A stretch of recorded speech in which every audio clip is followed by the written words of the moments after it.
What's good, YouTube? It's your boy Show back with another video. Now, Monster Hunter Rise for PS5 and Xbox is coming out. It's coming out in January.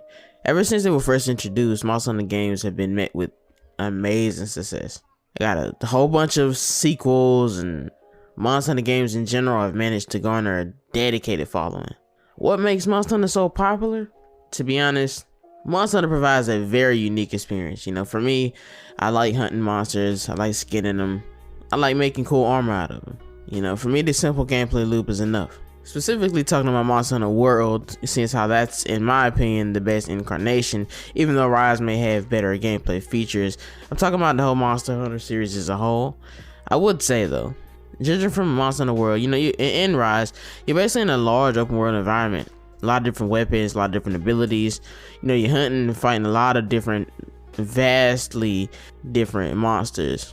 Each monster has its own identity. They feel different in this world. They're giant, you know, you're basically, you're the prey trying to turn predator. You can also craft and upgrade weapons to make them intensely more powerful. This in itself, this actual satisfying gameplay loop is what makes the Monster Hunter games so popular. People love that unique experience. Now, Monster Hunter stories are not really the best. You know, it's generally about a character armed with a variety of weapons, hunting down a lot of monsters, killing a lot of monsters in a lot of different environments. Now, you know, I'll talk about the series of Monster Hunter as a whole. Let's talk about Rise. Rise is an interesting case. I've played probably about at least 200 hours into this game. I really do love Monster Hunter games. I really do. You know, I mentioned earlier that the gameplay loop is something that makes this very interesting in my eyes. It's like, while it may seem like it's really just a button mashing, dodging, rolling kind of game, you actually have to do a lot of strategy. You know, certain monsters can be dealt damage by, you know, using certain environmental effects. Certain weapons are more effective against monsters. There's a lot of different things in the gameplay, little bits and pieces in the gameplay that makes this game really worth it. Not only is the fighting fun, the fact that you can actually go with, you know, up to 4 people and just kind of fight and swing around and stuff, it makes the game amazing. Like, this is an experience I really wouldn't give up. You know, if I can get 4 people into Monster Hunter, it's gonna be a good time. Alright, let's get to the main topic of the video. Now, PlayStation and Xbox is getting Rise. They're getting the game Rise, not the Sunbreak. The Sunbreak was an expansion. The way Monster Hunter does their expansions, Monster Hunter World ended up getting an expansion called Iceborne, which it gives you a new map and basically gives you a whole nother game. Sunbreak was kind of the same way. Whenever you get that expansion, it kind of levels up the gameplay to a point where it's going to be the best, obviously.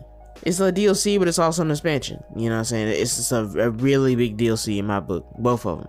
PlayStation already has World. PlayStation and the Xbox already have Monster Hunter World, and while that game is good, it's not as fluid as Rise. So everybody was really wondering what a Monster Hunter Rise would look like on actual PlayStation Xbox hardware. We'll finally be able to answer that. The only thing that sucks about this though is that while the main consoles are getting Rise, they won't be getting Sunbreak until later into 2023. That's definitely one thing I feel like is kind of sucky. I'm not gonna lie. I mean, me the way I am, I guess if it comes out, I might not pick it up because I don't really like replaying games. That's the games I've spent so many hours into. Having to actually start all over again, it's kind of be a bummer. It would be nice to see what Rise really looks like on a really nice PlayStation system and Xbox system. It might be interesting enough for me to actually kind of go through and play it again, but after putting so many dedicated hours into Monster Hunter Rise on Switch, I really don't see no need to actually switch, pun intended. I do think, however, the game will sell well. I think it'll do well. I think it'll get enough money.